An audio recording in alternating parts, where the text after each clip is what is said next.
Hello, good evening, and welcome to episode 27 of Montague Island Books.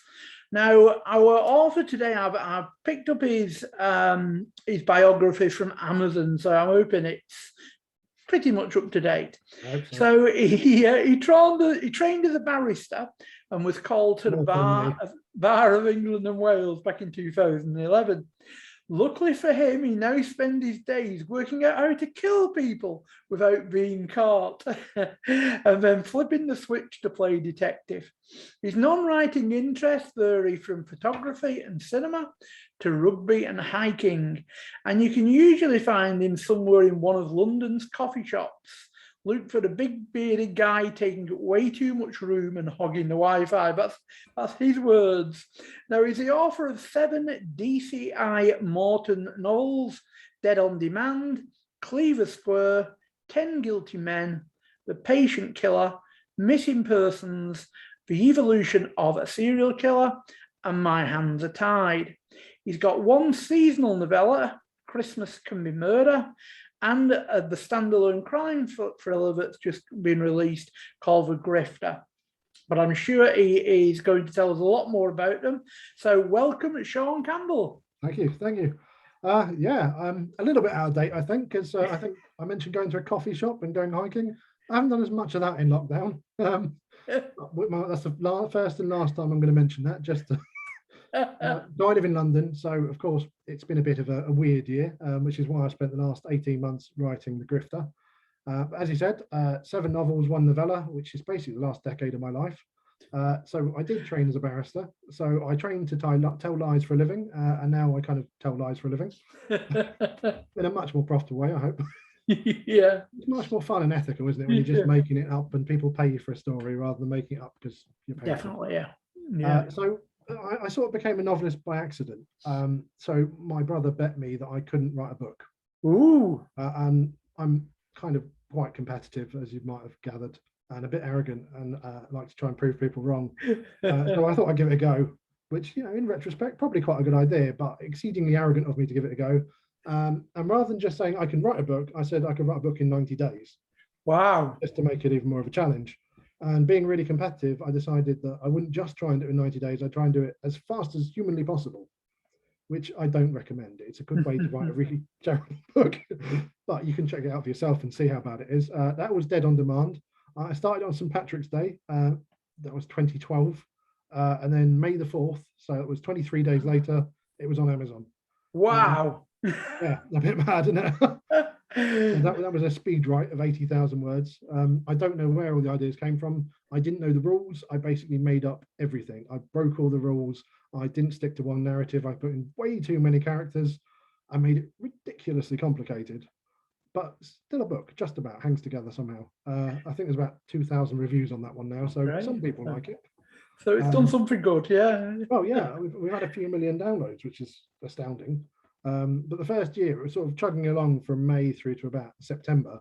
And then I put it free for a couple of days. And in 5 days, I had 55,000 downloads. And then it just sort of carried on after that. And so I thought I better write another one. Another 23 days of hard work and it'd be millionaires next year, Rodder. Unfortunately, it didn't quite work out that way. No. So the second one took me 18 months, give or take. And that was Cleaver Square. And I think you can see the sort of development in the author between rushed first book and slightly more considered second book. If people have read it, put in comments. You're allowed to take the mick out of me, it's fine. I'm fair game tonight. So Dead on Demand was about a guy who basically his wife was going to leave him. His daughter was going to go with his wife. They were going to bugger off. And in the opening chapter, he gets fired and he gets sued for divorce. So everything's going to pot all at once. And he realizes that there's one obvious way for him to sort of regain everything, get his daughter back, get money from life insurance, etc. And that was if his wife happened to get murdered. Unfortunately, Edwin, the guy who stars the story, is, like me, a complete coward. He's never punched anyone in his life. I mean, complete wuss, wouldn't say boo to a goose, and yet he's got a bit of a murder streak, not like me. So how do you kill someone without killing someone? Yeah. And the answer, obviously, you can start with that one, is probably pay someone to do it. Yeah. But if you pay someone to do it while you're broke, you don't have any money. And if you pay someone, there's a paper trail because you've taken, you know, 5-10 grand, whatever it actually does cost, I don't know, out your bank account and paid this hitman. It might not go well. They might not do it. They might demand more money. They might blackmail you later. There's so many ways that could go wrong. Yeah. So he's read other books. I mean, I can imagine he might have read Patricia Highsmith's Strangers on a Train, which was the murder swap story, the first one that did it. And I thought, what if you did that online? Rather than swapping with someone you've met in person, you swap with someone on the internet. But the internet, again, you've got lots of paperwork, you've got data trails, you've got ISPs involved, you've got IP addresses, MAC addresses, lots of things that can work out who you are. So what if there's something more anonymous than that? And there is. It's called the Darknet, or Tor, depending on what name you prefer, developed by the US military. The Onion Router, TOR, is basically where you chain a load of proxies together. I'm oversimplifying by miles, but you connect all these computers that connects to another, that connects to another, basically trying to anonymize the chain so that there's so many layers in the onion that you can't connect one person to the messages they post. Now, as you can imagine, a service like that is going to be used by spies, it's going to be used by dissidents. There's lots of legitimate reasons for it, but it's also going to be used for drugs, trafficking, porn, murder, everything under the sun. Yeah. So the guy that is a journalist, and he's done his background research. His undergraduate was investigating Darknet and writing a thesis about the people that run it. So he knows a bit about the technology. So there's an explainable backstory there. And what I wanted to do is imagine he posted on there and managed to connect with someone else in the same position as him. He puts out messages and he wants to find someone to swap murders with. Now, a bit of a stretch, but on somewhere like the Darknet where everyone's a bit dodgy, it could possible. Happen. So in a world of 8 billion people, you'd think maybe 1 or 2 or 3 or 20 might want to do that. So he posts and he gets a few replies. Some are clearly not serious, and he starts setting up his murder. And initially you think he's just going to do a really simple swap. He swaps with someone else, they kills their victim, they kill his, literally strangers on a train, but digital. Except they'll know who his victim is. And if they know who his victim is, they can work backwards to work out cui bono, who benefits from that victim's death. And anyone who looks at that victim who says, oh, but some guy online paid me to swap, they wanted her dead, is going to go, well, who would benefit from her death? Gets from the wife back to him. Quite an obvious link. So the answer is you had another swap and you have someone else killed their victim, you agree to kill the third person's victim, you've got a triangle, and suddenly neither person knows about you. Except for if it doesn't quite go to plan because someone backs down or doesn't do it right, or like a murder pyramid scheme. Exactly, a pyramid of murder, but it's more like a web because everyone's trying to swap with everyone else. Yeah. And you can imagine like project managing what is essentially a assassination for hire without money involved. Wow. And how quickly that's going to go wrong. And so at every step of the book, he keeps trying to get one step ahead of being caught, and he's trying to anonymize himself and insulate himself further and further and further. And maybe he doesn't know when he should stop. That was the first book, and I thought it was quite different. And you wrote that in how many days? 23 days, including 23 days. Wow, because that's quite a complex storyline to get your head around. Never mind to write a book on it. The first 2 days was just me scribbling how it was going to work, and once I realised that you needed 6 victims, it was working out each of their backstories, why they want someone dead, who they wanted dead, why. And it's almost like piecing together 6 vignettes of murder that all interlink, and then trying to sequence them in a way that makes some sense. Wow. And that's just in the first book. So have you read it since, and would you ever consider sort of going back and rewriting it now you've done, what was it, 8 books? I did do a bit of tweaking last year, that I went back and I fixed a few of the issues that people have pointed out in reviews. So there were a few typos. They're the bane of any author's existence, especially if you don't spend a huge amount on editing up the first hurdle. And because I didn't spend a fortune on editing, I think I paid 400 quid for 1 round of proofreading on that book, which is, when you're starting out and have nothing to put into it, quite a significant lot of money, isn't it? Yeah. And that wasn't really enough. It turns out you do need 3, 4, 5 pairs of eyes before you get anywhere near good enough. Yeah. But I did go back and I re-edited it. I paid another copy editor to go through it. I checked for all the Americanisms that creep in. Turns out I watched far too much television and sort of absorbed that. And obviously TV is quite American. And so it's really easy for that to creep in. And I don't know anything about guns. And I did put a sort of gun subplot in there. And it turns out if you're British and you know nothing about guns, you don't know how to fire a gun, you've never seen a gun in your life, writing about a gun accurately, not the easiest thing to do. So that bit was particularly criticised if you read some of the reviews. So I thought I'd better go back and revisit that. and just generally tidying it up, not changing the story, but just tweaking the sentence level stuff, making sure that it all flowed a bit better. Okay. Which I think has worked reasonably well. I think that the average is now 4.1 out of 5, and it was 3.95. So, Right. So, you know, there is benefit to editing. It's quite obvious. You can see it. The stats are there. The numbers do tell you that people appreciate quality production. And I've tried to sort of adhere to a higher level of production since, and try and improve with every book, trying to bring on more experienced editors. So for the Grifter, the last one, we had an entire team working with Ali and I. So that one has gone through so many pairs of eyes, it's ridiculous. And hopefully that shows through, but time will tell. So what you know, on the you know, the 7 DCI Morton novels you've written, what would you say is the biggest thing you've learned from that quick blast book 1 through to book 7? So I think it's take your time and iterate a lot and test things. The more you ask people for their opinion, you're not always going to agree with everyone, but if 10 people tell you one thing and one person says the other, you should probably go with the 10. Readers are great at giving you feedback on what they don't like, but they don't necessarily tell you how to fix it, which is fair enough. They're not editors, they're not writers, they're not expected to do that.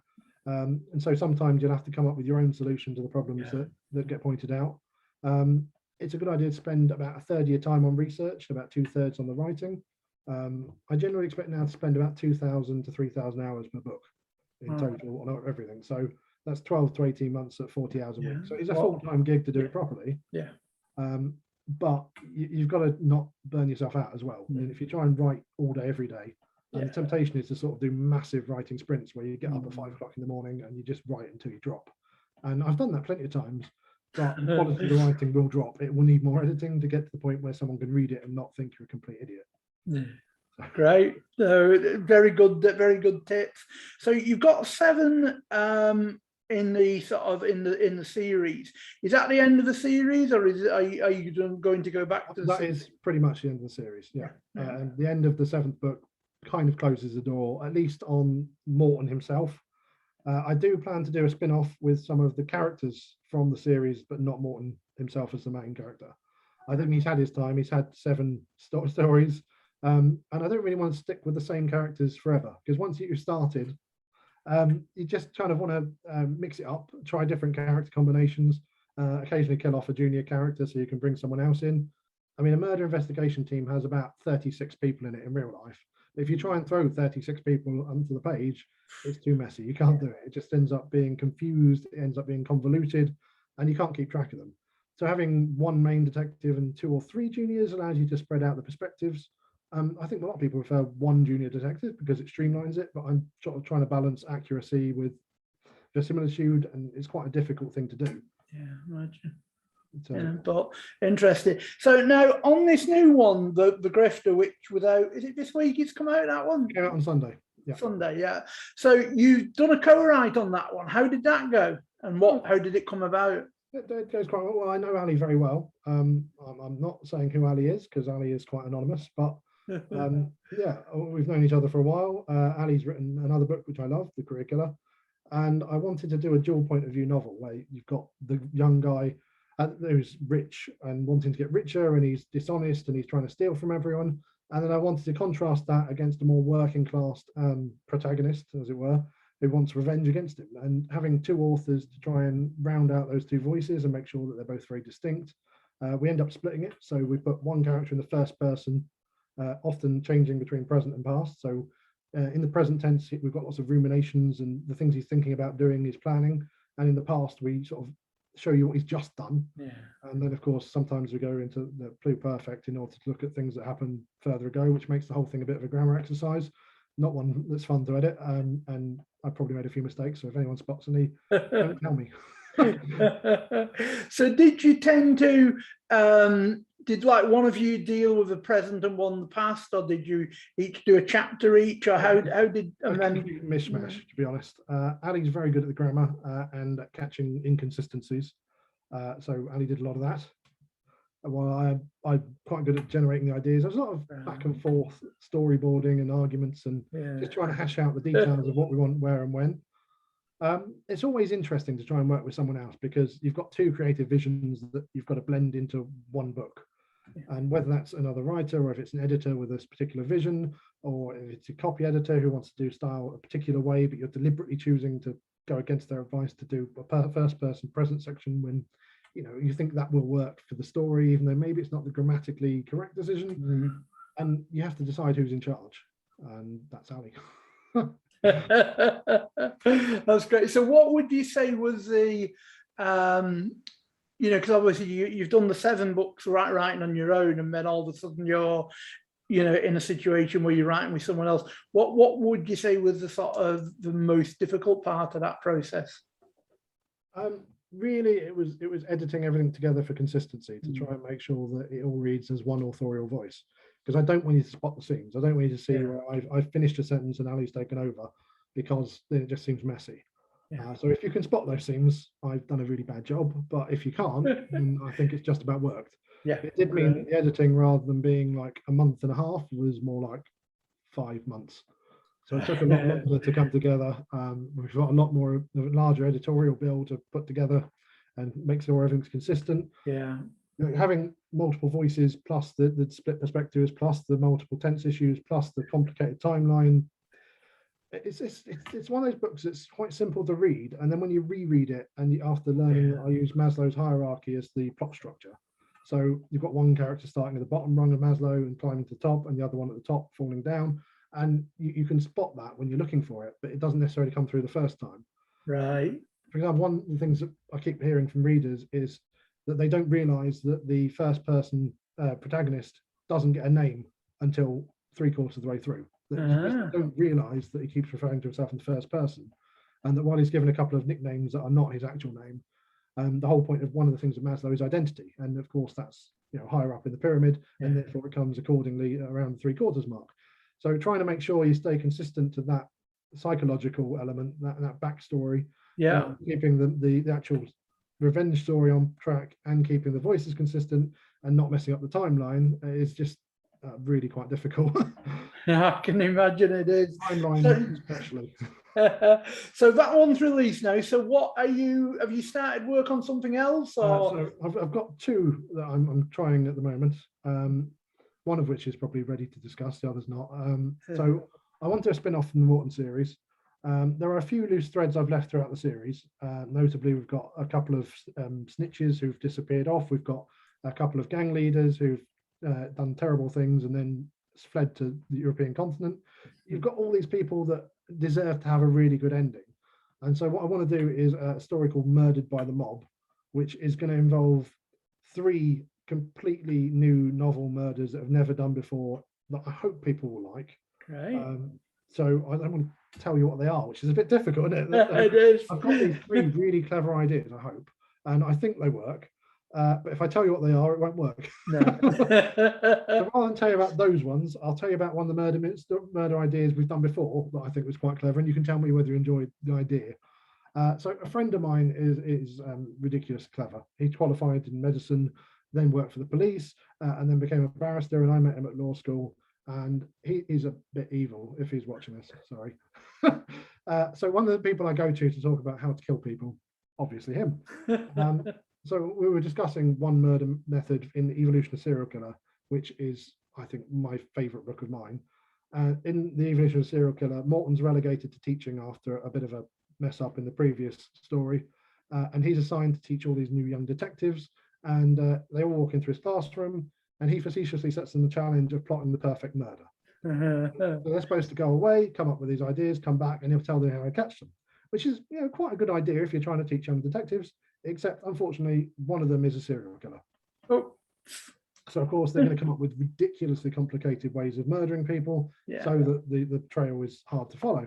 And one of the murders occurs by having someone struck over the back of the head with a glass bottle to knock them out, metal ball bearings inserted inside them. Horrible.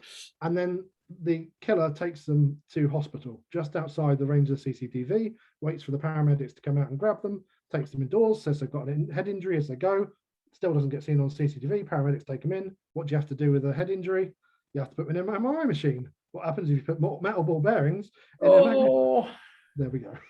Oh God, that does sound good. I'm gonna have to read that. If you're going to do something different, you've got to be Yeah. Miles Yeah.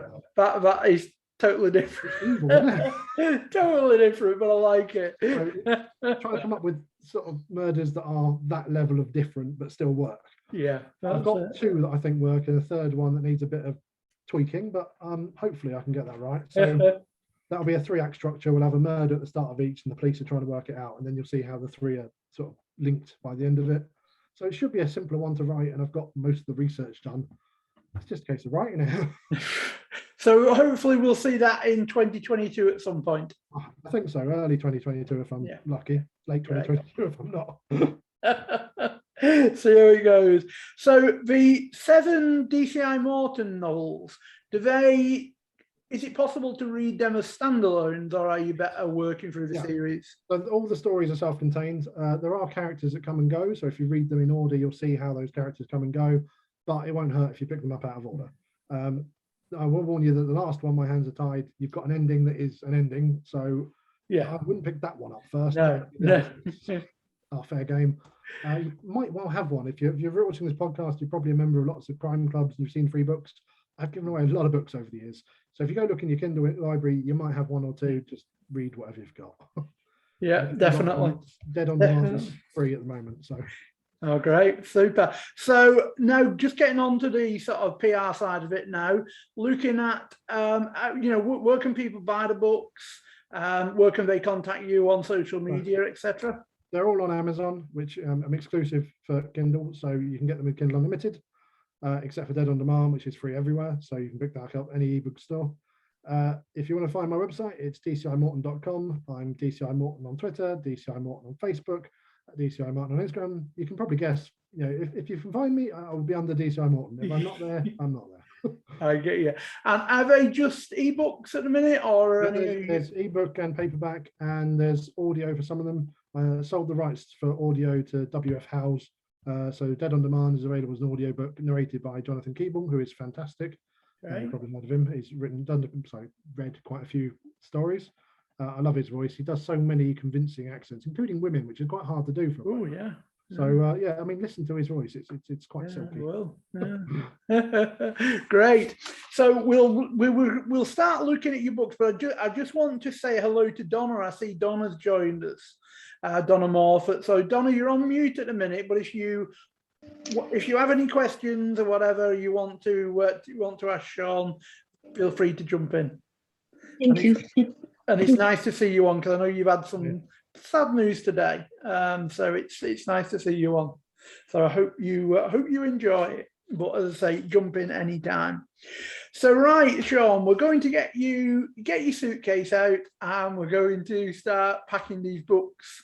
Now, when you get on the island, obviously, for those who haven't seen this program before, Montague Island is a sort of fantasy island off the coast of Cumbria, and it was initially created by Mike Craven in one of his books, and that's where I got the sort of the name from. And when you get on the island, there is a sort of an imaginary Kindle with all of the Mike Craven books, all the Poe and Tilly books on there for you to look. But you're taking 7 books of your own, which you've chosen, which will hopefully get you through the time on the island until you're rescued. So what's your first book going to be, Sean? So I'm going to pick Abir Mukherjee's A Rising Man, which is the first in his Sam Wyndham and Banerjee stories. It's set in Calcutta. You've got all of these flavors of India. I love the fact it's set in, I think it's 1918. If I'm wrong, I'm sure Abir will correct me at some point. And it's fantastic. It's got so much visceral imagery that you can sort of imagine being there. You've got the opium dens, you've got the gunfire, the running over the rooftops. I just love the series, and Abir's a lovely guy, so I think I've got to take one of his books, and as he signed my copy, I think I'm going to take that, even though I'm taking a Kindle copy in this imaginary story. Definitely, but a good choice. And weighty, so if you need to set it on fire for a bit of warmth. So how long is it since you read that book? Let's see, it was probably 2018 last time I read it. So a while ago, because I actually lived in the same building as Abir out of complete happenstance. So we met at our concierge's office. So it was just very, very random. Did you know there's another author in the building? No. Turns out it was like literally 3 floors above me, and so we end up chatting all the time and going for pints of beer at the little pub just around the corner, which was quite nice. Small world. It is a very small world. but a great choice of book. So what is the second book you're going to take? So I'm going to go for Adrian Mckinty's Cold Ground. Okay, and why would you choose that one? Well, it's set in the Troubles in Belfast. You've got this murder that appears to be nothing to do with all of the Troubles. It's got nothing to do with the IRA as far as we can see. You've got a dead body, and if you're even a tiny bit awake and switched on, you'll spot that the hand that is found with the body clearly doesn't go with the body. Ooh. And obviously, so therefore you've got multiple killers. Yeah. Julie, and multiple bodies. I'm not giving possibly exactly multiple deaths. And it seems to be that it's something to do with gay bashing in Belfast, which you can imagine could be quite realistic given the times. And it escalates as you realise that the men were tied up in paramilitary activity, or at least one of them was. And you get to see a flavour of Belfast. You get to see the life of a Catholic policeman in a Protestant neighbourhood. You get to see all of that tension. It's just very, very atmospheric. It's full of sort of very Northern Irish dialect. You've got description that is just really on it, and I love the style. And towards the end, it gets a very thrillery, fast James Bond-esque vibe, moving away from sort of police procedural that it starts with. And so you've got a bit of everything in there. And I think the Sean Duffy series is well worth reading. Yeah, sounds great. Yeah, and it'll definitely keep you busy while you're on the island. Exactly. A bit of action, veins to unpack and to think about. Definitely. So, what's the third book you've decided to take to the island? I'm going to take Brothers Karamazov. Okay, and why is that one? Well, I want to take a bilingual copy so I can learn Russian. Ooh. Wow, now that's a good. If I'm really stuck, I want something ridiculously difficult to do, and I think Brothers Karamazov has probably got most of the language in there. It's a good story as well. I mean, it's one of the oldest. Yeah. And it's a massive tome. I mean, if you want another weighty tome to keep you occupied while you're stuck on an island, I mean, I don't know. I'm not just swimming back across to Cumbria because it's the English Channel here. We're not talking. Bit cold. Bit cold. Wait till summer. What's summer? It's summer now and it's raining out in Cumbria, so isn't it? Well, it was earlier, yeah. But I don't think and the waters around there are a bit radioactive, so that's that. That might get me. So if the weather doesn't get you, the radioactivity might get you. So that's great. So you've got 3 great books there to get you well on your stay on the island. So what's book number 4 going to be? I'm going to go for C.J. Sampson's Dissolution. Which right. I would have been a teenager when I read it the first time. I absolutely love the Shard Lake series. Yeah. Probably one of the reasons I wanted to be a lawyer. So the historical murders are great. You've got so much flavour, you've got so much history. And again, I wanted a nice, thick, weighty tome because again, I'm stuck on a desert island. Yeah, and I'm sure if you could have, because it is a great series, I'm sure if you could have got them all in one volume, you would have. Yeah, definitely. You would have done, but a great. Can you imagine how big that book would be? I mean, all of them are like 500, 600 pages. So a 4,000-5,000 page book for the whole series. It would be a weapon, that wouldn't it? It wouldn't be, defensive. It doubles up. It would definitely be a weapon. So that's great. Love that one. And number 5. I'm going to be childish and say one of the Harry Potter books. And the one I'm going to have to choose is Prisoner of Azkaban, just because I always loved that one as a kid. It's my favorite of the series. If you look back as an adult and you're like, well, they've got time turners, they can go back in time at the end of it and save lives. You think, well, why didn't they use those in the other books? It's a tiny plot hole, but it's such a good story. And you just love Sirius Black and the big wolf dog shadowing thing following him. It's just a really compelling installment. And I think it's the point where Harry Potter goes from being a children's story series to being one that's very universal. Because from book 3 onwards, they get thicker and thicker, 4 exponentially so again, and they get darker thematically. Yeah. And I love that. And I'd like to have the whole set, but unfortunately, if I have to pick one, it's going to be Prisoner of Azkaban. And it's escapism in them as well, isn't it? Which is, exactly. If you're stuck on an island, you want to be able to escape to another world, don't you? So exactly. And for that reason, my 6th book will be The Hobbit for very similar reasons. Yeah. I'd love to have the entire Lord of the Rings trilogy, which is available as a single tome, but I thought that was being a bit cheeky. So I've gone for The Hobbit. I would say that the Lord of the Rings trilogy is actually my favourite compared to The Hobbit. But who doesn't want to read about a giant dragon with lots of treasure living under the mountain, and then a small little hobbit guy managing to, it's great.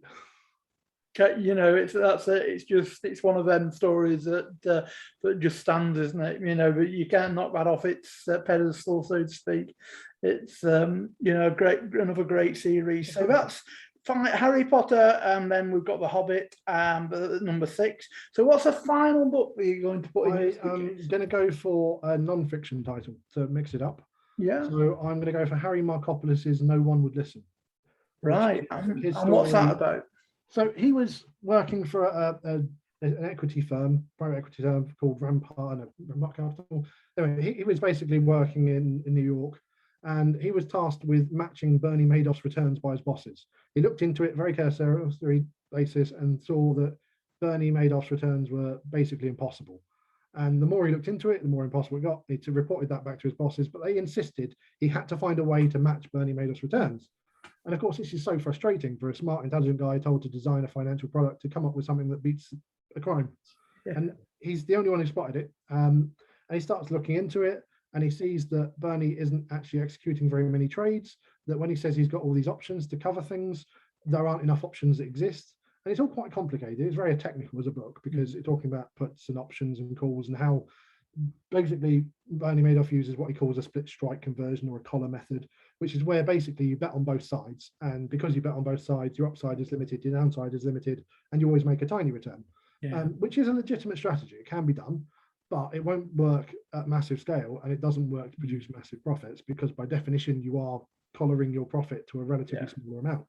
So it's quite obvious to him that Bernie is a fraudster, and there are two ways he could be doing it.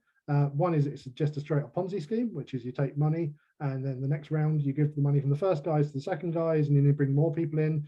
He's basically robbing Peter to pay Paul over and over again at massive scale. And the other is front running, which is where, because he was a market maker, a guy who knew what trades were coming in, he could go and make those trades before anyone else. So if you were going to go into a shop and buy a Mars bar for 50p and there's one left, and I knew you desperately needed that Mars bar, and I legged it in and bought it for 50p, I could turn around and go, I want 55. Yeah. And you'd probably go, fine, it's 5p, who cares? Now imagine doing that to every person who walks into Asda, and I make a quick 10% on everything. It's easy. Yeah. I mean, it's a bit more complicated than that, but that's the basics of it. So I wanted to incorporate that into the grifter, because I wanted to write about a fraudster. So I tried to incorporate both sides of the story. I tried to incorporate a Ponzi scheme and how you could sustain it. And one of the things you could do is reduce the imaginary return. So lots of Ponzi schemes offer huge returns, like 20% after a month. And so they collapse very quickly. But if the further you bring that percentage down, and the more realistic your returns, the theoretically longer you could go for. And Madoff went for decades with his Ponzi scheme. So as long as people don't pull the money out and keep reinvesting it, and if you've got 10 grand, you put it in, and I say you've got 11, you're going to go, oh, put it back, and I'll have 12 next year. Yeah. And if you rely on that greed and that reinvestment, you can roll over everyone's money. Yeah. So if you've got that going on, and you've also got Kent running a firm which is running offices right next to the City of London Stock Exchange, so proximity, they could be doing the running into Asda and buying all the chocolates trick as well.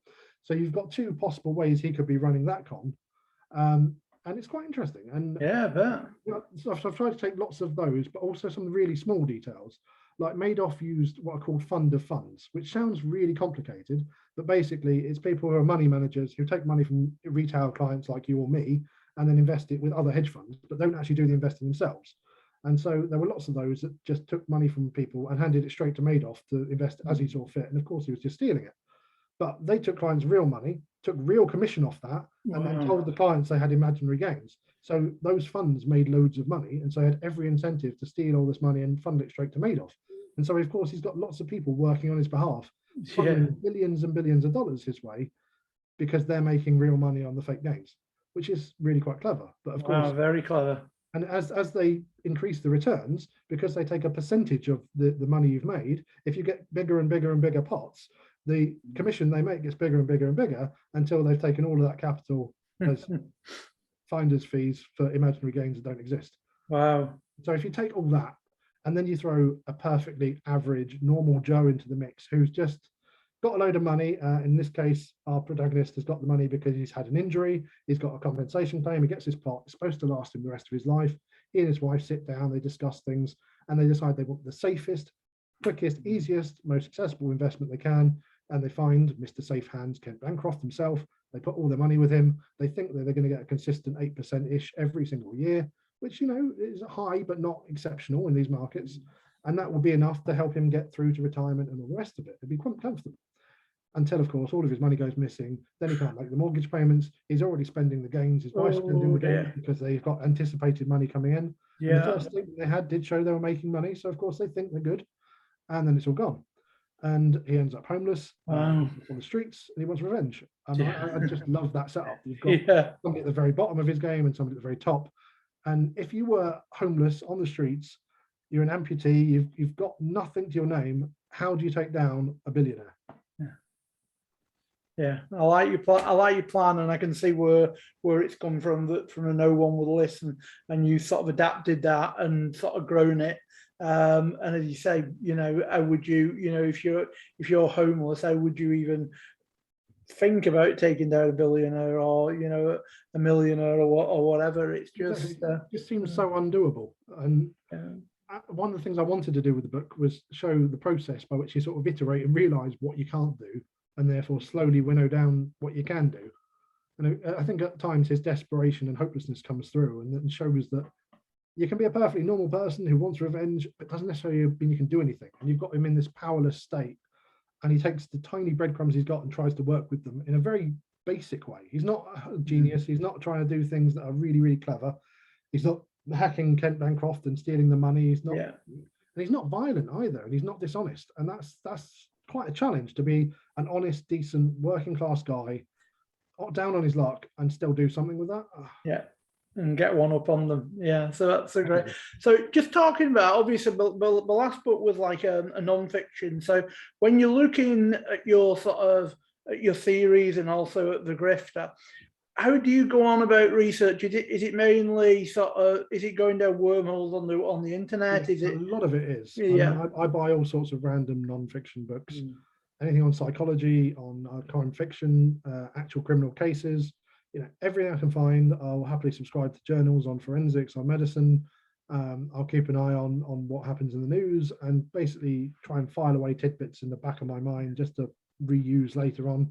I never take anything wholesale, but I like to take small ideas and sort of spin them around and see what I can do that's slightly different. I know you got a very good memory that you can remember all of these, or do you have, like Mike Craven does it, you have a box where you put all these little stories really in? Disorganized, so if it doesn't stick in my head, it won't happen. Well, it must be a lot going on in your head. Quite busy. So we've got your 7 books all packed ready to go. Now, we believe that on the island there is about an hour a day of electricity.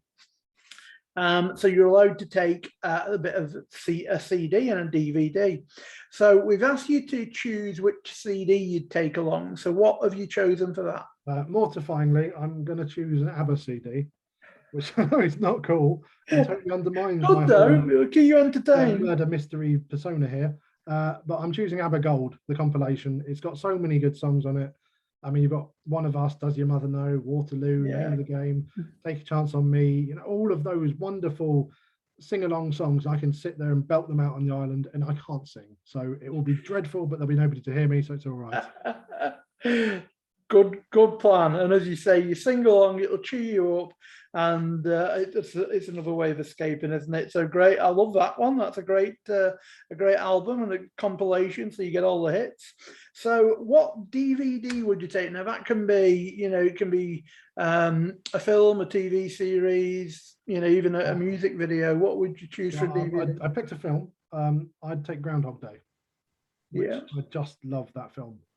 It is just such a nuanced, layered film that is, again, it's all about morality, isn't it? It's about a guy who is a bit of a so-and-so, and he gets stuck in the situation, and he's given the opportunity to basically run the same day over and over and over again, which I think is a really good metaphor for being stuck on an island. And yet he does make the most of it. He learns every day. Sometimes it's not a good day and he just jumps in front of something. Some days he just pigs out because he knows he's not going to gain any weight because it resets. And he learns a little bit about everybody in the town. He learns how to ice sculpt. He learns how to play the piano. And I'd like to think I was resourceful enough to sort of take my time on the island and do that as well. But realistically, I'd probably just lay around doing nothing. You might struggle a bit with the piano unless that's one of your Exactly. that's one of your luxury items. Although if you did take up like a grand piano, you could use it for shelter as well and just lay underneath it at night. So that's great. So, and it's one of them films again, Groundhog Day, where it'll just cheer you up as well, won't it? You know, so as well as being a great story. So next up is obviously this is an imaginary island, so you can stretch your imagination a little with this. But it's a favourite food or food ingredient. So what would you take on that? I'm going to say Ratatouille Pasta. Oh. So this is one of the ones that I've made up, and I think it's quite nice. So you take onions, courgettes, peppers, aubergines, you throw it on the pan, a little bit of oil, tiny bit of butter, salt, pepper, garlic, and then you sort of slowly saute it all off. Eventually you're going to put tin tomato in there, pasta, stir it through, top it off with cheese, a little bit of crispy fried onion if you feel like it. It's like, you know, healthy, hearty food in a bowl. But it's also one of those dishes that you could deconstruct, and if you didn't want pasta that night, you could just have the sauce and the veg and just boil it a bit more until it was thinner. So it's quite a versatile one. It's very healthy. It's quite a nice dish, and it's really easy. I mean, if you're on a desert island, you want to kick back and enjoy yourself. Oh, yeah. Like 20-minute dinner done. And maybe when you've escaped the island, BBC, if you're listening, you know, Celebrity MasterChef. That'd be fun, wouldn't it? But yeah, great. And as I say, it's a wholesome meal. You can change it about a bit, you know, if you get bored of it. And great. So finally, we come to your luxury item. So again, because it's a sort of fantasy, you can stretch your imagination a little. I want a luxury kitchen. If I'm going to be cooking, I want something nice to work with. I mean, a nice stainless steel countertop, nice pots, you know. It'd be good. One of those like tri-layer steel ones, the really good quality stuff that you could whack someone with in a moment of need. Or if you need to boil some water to, you know, survive because you've got all that radioactive water you've just put me in, I can boil some to try and get it as clean as possible. It's practical, it ties into the food, and then I can just kick back. Food, movie, music, food. But Sean, you've got to, unless you're having your regular meal, you're going to have to catch something. Radioactive fish. Yeah, possibly. Radioactive coconuts, not off Cumbria really, but it's desert island. It's imagination. And I have like a Willy Wonka style part of the island where I can just go and pluck candy canes and chocolate drops. And all that. Oh, I like it. I like it. Now, I've just got a warning come up here. So if we do suddenly shut down, don't worry. Just come back on because it sounds like a plot point. Yeah, it does, doesn't it? Yeah. What have you planned here, Sean? Something. This could be a good start to a book, couldn't it? You have a book where you're having a chat about crime and how to commit murders on a podcast, and at the very end of the podcast, someone gets murdered. Me, I don't know who it is, but it's in 9 minutes. Come on, kids. Yeah. So if we go off in 9 minutes, who will not come back? Ooh, we don't know. I mean. Oh, but that's great. All those choices are wonderful. Now, as I say, we do have Donna with us, who's come along and joined us. So, Donna, do you have any questions that you'd like to put to Sean? I don't think so. I spoke to him the other day, so I asked all my tricky questions. Recovered yet, Sean? That's all I want to know. What was that? Has he recovered yet? Oh, from your interview, just about. I mean, only a half an hour ago. Maybe 45 minutes.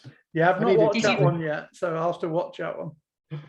Did you make your lasagna in the end, or did you just stick with your pasta? This deconstructed pasta is much easier. I couldn't be bothered to bake it. It was getting late. Yeah, don't blame you. Don't blame you. I've got the thing going on. Yeah, but thanks for coming along, Donna. So just, Sean, just before we end then, do you want to just remind anyone who's watching this on YouTube or whatever when it goes live or on social media, just remind them about your books, well, you know, what you've got out at the moment and where they can sort of buy the books and you know, what formats they can get them in. So 7 books in the Morton series plus 1 novella. If you just search GCI Morton, you'll find them all. They're on Amazon, Kindle, paperback, etc. Audiobook as well for some. And then there's the Grifter, which is available in ebook format and paperback as of today. Again, if you just search a Grifter, it should come up quite easily. Or if you can't find that, search my name, because again, I find myself quite easily on the on the web. If you want to find me socially, dcimorton.com, at dcimorton on all social media channels. That's pretty much it there. Brilliant. That was quick fire. That I like that. If you're very quick, I've got some very nice deals going on. I think I've got 99p books on countdown today and tomorrow. Great. And I've got a free book, Dead on Demand, which is the one I mentioned at the start. That's the one we wrote in 23 days. So read it, see why it took 23 days and not 6 months. Have a laugh at my expense and come back and tell me what you think. Yeah, leave a review. That's the important bit. Leave a review. Well, it's been great talking to you. Now, just to let everybody know, next week we've got Lorraine Turnbull coming on the 26th. Then we've got Jane Buckley on the 2nd of September. Chris McGeorge on the 9th of September and Gemma Rogers on the 15th of September. So there's quite a few coming up in the coming weeks who will all get shipped off to the island. So thanks very much, Sean. Also, thank you to Donna for coming and joining us. And we'll speak to you all soon and enjoy your time on the island. Bye. Cheers. Bye-bye. Bye.